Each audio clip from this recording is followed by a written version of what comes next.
आज बनवूया पालकपुरी। त्यासाठी आधी पालक गरम पाण्यामध्ये 2 ते 3 मिनिटं वाफवून घ्यायचा आहे। त्यानंतर थंड झाल्यावर मिक्सरला 1 मिरची 3 लसूण पाकळ्या टाकून छान पेस्ट बनवून घ्यायची आहे।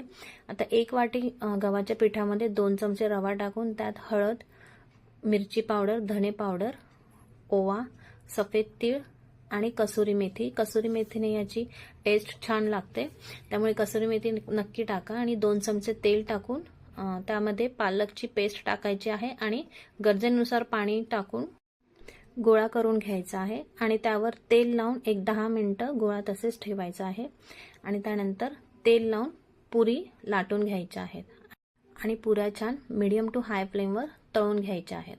आपल्या पुऱ्या इथे तयार झालेल्या आहेत। या पद्धतीने एकदा पुऱ्या नक्की करून पहा, खूप छान पुऱ्या लागतात आणि टोमॅटो सॉस बरोबर सर्व करा।